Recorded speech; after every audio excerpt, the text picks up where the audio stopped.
Hello बच्चों, आइए इस प्रश्न को देखते हैं। निम्नलिखित में से कौन गलत सुमेलित है? विकल्प ए अनुलेखन डीएनए से टीआरएनए को सूचना लिखना। विकल्प बी अनुवादन प्रोटीन निर्माण के लिए एमआरएनए में सूचना का इस्तेमाल करना।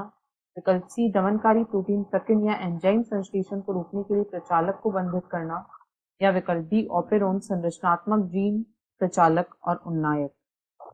इस प्रश्न की जो मुख्य अवधारणा है वह है अनुलेखन। यहाँ पर हम देखेंगे कि जो अनुलेखन की प्रक्रिया होती है यह क्या होती है। तो अनुलेखन यह डीएनए से एमआरएनए के निर्माण की प्रक्रिया को कहा जाता है। डीएनए से एमआरएनए निर्माण की प्रक्रिया डीएनए से एमआरएनए निर्माण की प्रक्रिया अनुलेखन कहलाती है।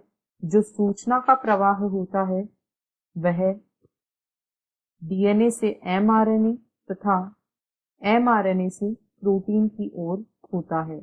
डीएनए से एमआरएनए के निर्माण की प्रक्रिया को अनुलेखन कहा जाता है तथा एमआरएनए से प्रोटीन के निर्माण की प्रक्रिया को अनुवादन कहा जाता है। यदि अनुलेखन की बात करें तो इसके 3 मुख्य चरण होते हैं। प्रारंभिकरण,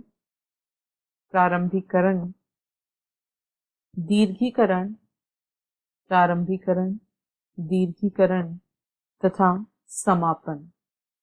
इस प्रकार डीएनए से एमआरएनए के निर्माण की प्रक्रिया इन 3 चरणों में समाप्त होती है। यदि विकल्पों को देखें तो विकल्प ए में कहा गया है अनुलेखन डीएनए से टीआरएनए को सूचना लिखना, यह गलत है। डीएनए से एमआरएनए को सूचना प्रेषित करना, यह प्रक्रिया अनुलेखन कहलाती है। बी में कहा गया है अनुवादन प्रोटीन निर्माण के लिए एमआरएनए में सूचना का इस्तेमाल करना, यह बिल्कुल सही है। अभी हमने देखा एमआरएनए से जो प्रोटीन के निर्माण की प्रक्रिया होती है वही अनुवादन कहलाती है।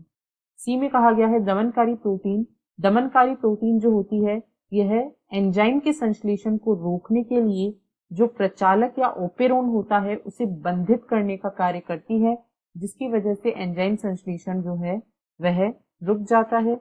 यानी यहाँ पर यह भी बिल्कुल सही दिया गया है। और अब यदि विकल्प डी की बात करें तो इसमें कहा गया है ऑपेरोन संरचनात्मक जीन प्रचालक और उन्नायक, यह बिल्कुल सही है।